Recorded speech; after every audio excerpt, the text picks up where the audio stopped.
When in your life have you felt like you most belonged?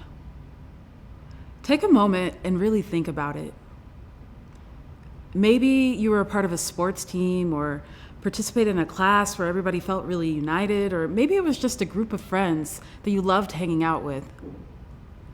What was it about that experience or those people that made you feel accepted?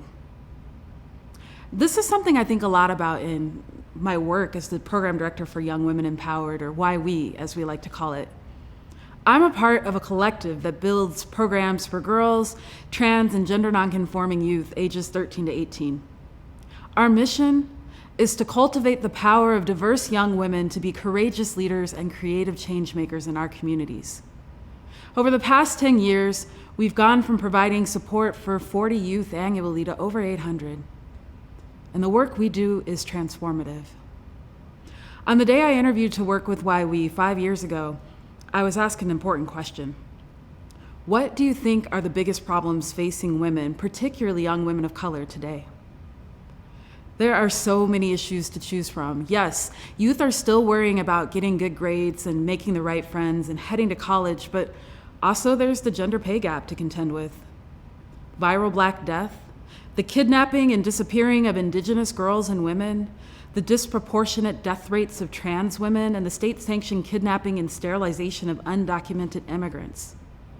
Our youth are navigating implicit bias in education, underrepresented curriculum, police brutality and surveillance, toxic masculinity, food and housing insecurity, substance abuse, rape culture, stress management, lack of confidence, body shame and dysmorphia.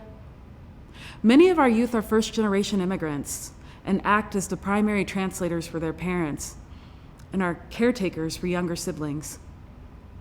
Some have jobs and are responsible for contributing to their family's income. Oh yeah, and then there's prom and dating and hormonal changes and social media. Add to all of this now being in a global health pandemic in a time of unprecedented climate change where many of us are waking up to ash-covered cars, looking up at yellow skies and wondering if there's even going to be a world left tomorrow, let alone something for our youth to inherit. Whew, okay, take a deep breath. Are we all still breathing?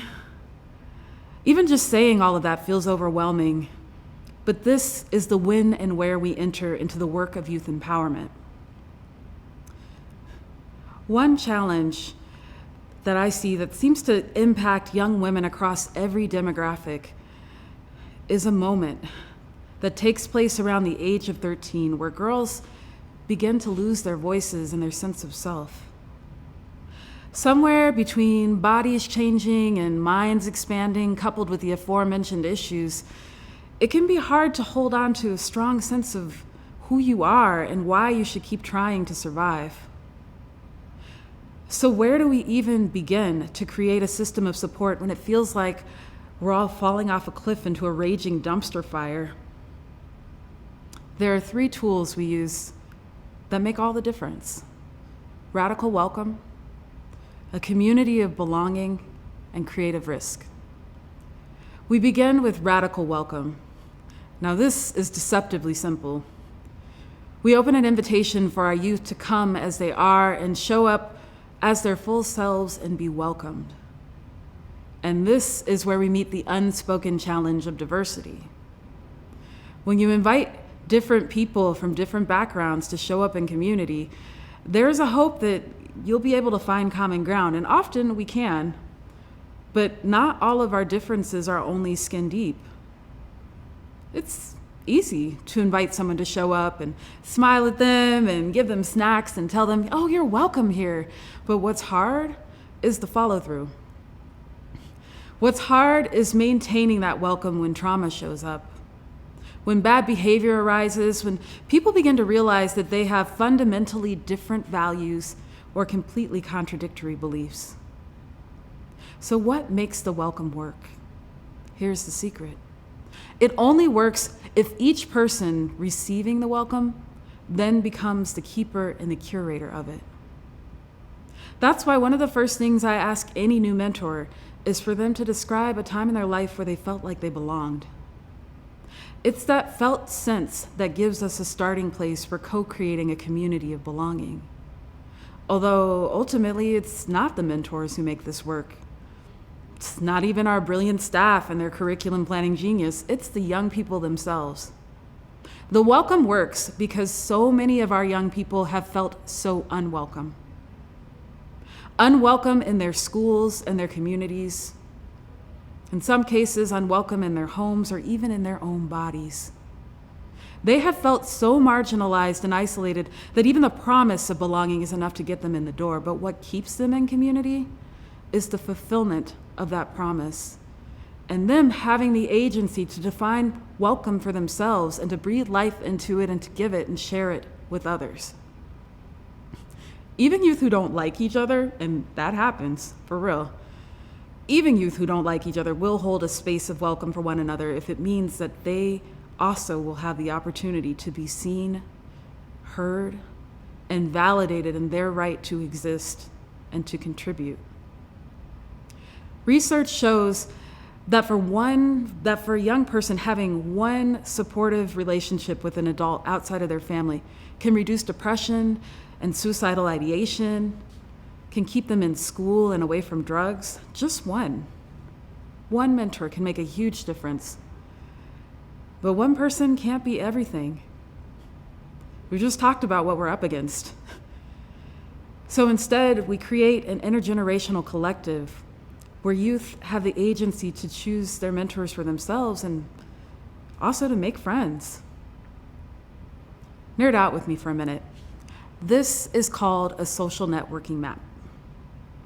As a part of our work, we track participant hours and demographics, but this data doesn't really tell a complete story of our impact. So a couple summers ago, my colleagues and I sat down with our community partners from Foundry 10, shout out to Anna, Mike, Jen, and Kat, and we developed a pre-post evaluation where youth could show who they knew before camp or who they felt close to at the end of 7 days. We asked who helped them take a creative risk, who helped them when they were having challenges, did someone encourage them, who made them feel like they belonged.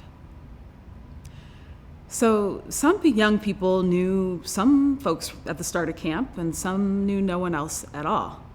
But by the end of 7 days, this is what it looked like. I love these spider graphics. Each one of these lines represents a connection that a young person made.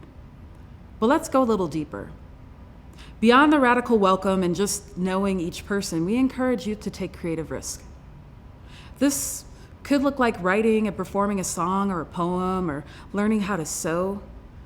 We use each activity as an opportunity for young people to practice trying new things, but also and especially to practice failing.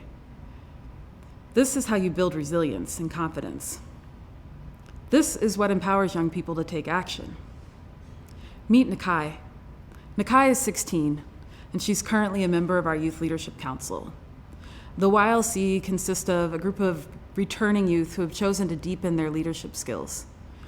They are trained up to facilitate and lead workshops within YWE and in the greater community on everything from social justice to self-care.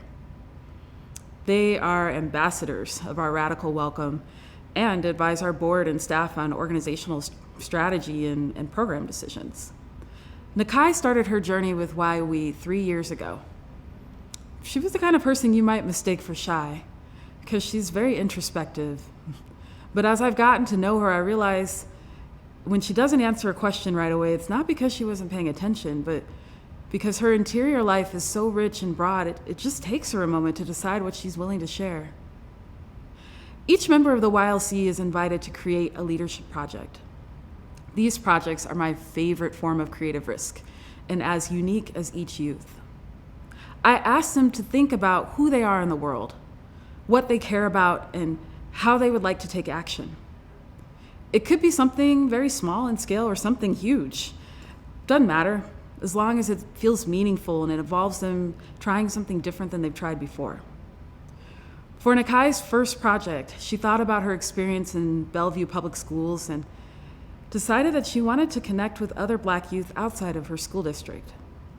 So to that end, she attended a conference for the youth version of the NAACP in Seattle. But she didn't stop there. With the help of one of her mentors, Nafasi, and several of the staff of the NAACP, she established the first youth chapter of the NAACP in Bellevue. Since then, she's written and performed poetry about racism, social justice, and education for fundraisers and protests. We also traveled together to Guatemala, where we learned more about social justice in an international context. And she volunteered at a hospital, hung out with a homestay family, learned to salsa dance, and really found her voice. She even began to sing and write songs. This year, she wrote a book of poetry, which will be self-published. She also worked with one of our teaching artists, BJ, to put together a socially distant skateboarding event for girls. For most youth, once they get a taste of leadership and a vision for what they can do to impact their communities, they gain confidence and become forces for social change. I've watched Nakai transform, not into a different person, but into a stronger version of herself. So when I look at these lines, what I'm seeing is every mentor, every friend that Nakai made through YWE, and how they were just one more person in her life that held up a mirror and affirmed that she is awesome. And those affirmations took root. Nakai, stepping into her fullness, transformed her. And now all of us get to watch it transform the entire community. While Nakai is an exceptional human being, she's not an exception. When given a radical welcome, the support of a loving and healthy community, and an opportunity to lead, this is what can happen every time. The details might look different, but the results are the same. Personal transformation, creating community transformation. For Lakshmi, it was teaching Nepali culture and language to other Nepalese refugees. For Robin, who was just recently honored by the Gates Foundation, it was organizing small group workshops to talk about self-hatred and create art. For Azure, it was conducting interviews with 40 young people of color and compiling their experiences into a book called You Failed Us, which you can check out at Elliott Bay Books. There's one more story I want to share with you. If you've read the New York Times, you've heard the statistics about the school-to-prison pipeline and the ways that Black girls are disproportionately suspended and reprimanded in schools. Well, I was not a part of that statistic. I was one of the good ones. But not being criminalized did not protect me from racist teachers who told me I had no aptitude to learn, or for classmates who ridiculed me for being a fat Black feminist with an afro. I went to school before the neo-soul movement, y'all. There was no Lauryn Hill or Jill Scott to contextualize my style, and Angela Davis wasn't taught in public school curriculum of white Madison, Wisconsin. Being a teenager is probably the time in my life where I felt like I least belonged anywhere.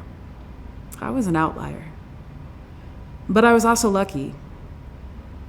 I had two parents looking out for me. My dad taught me to be a fighter, and my mom made a practice of getting to know my teachers and intervening when necessary. But being a teenager is a time of differentiation. It's when you're trying to figure out who you are or who you want to be, and parents are annoying and wrong about everything, and certainly not the people you want to talk to about your problems.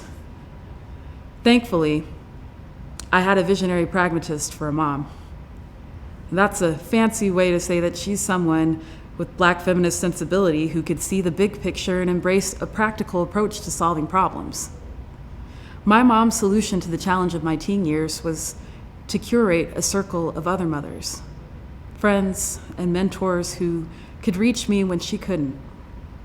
They read my writing and gave me advice. They helped me pack for my first big trip abroad, and when I was 16 and depressed and full of self-loathing, it was the love of my family and the concern of my circle of elders that kept me from harming myself.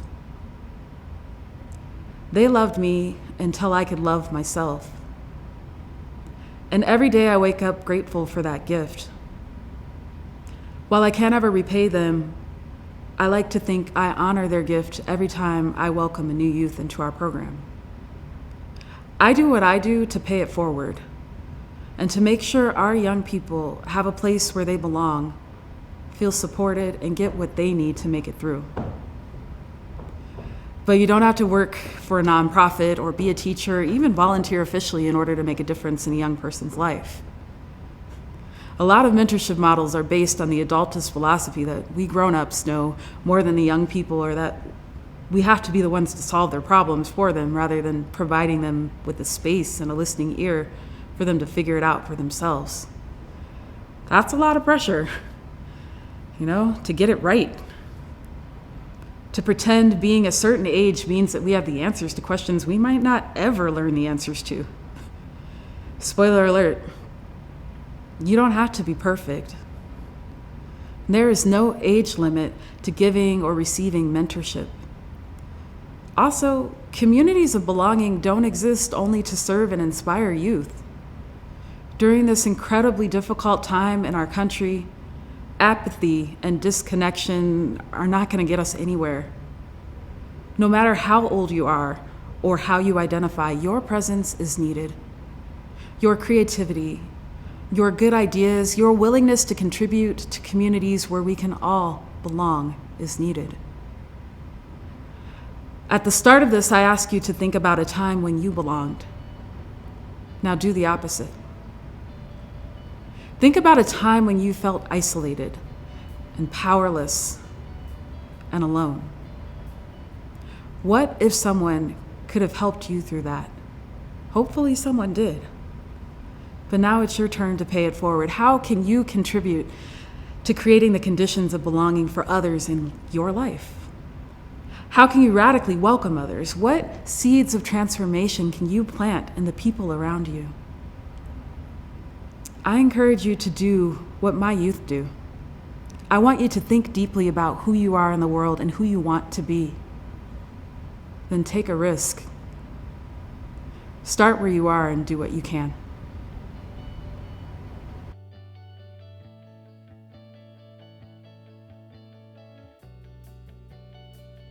Thank you from TEDxMercerIslandHSWomen.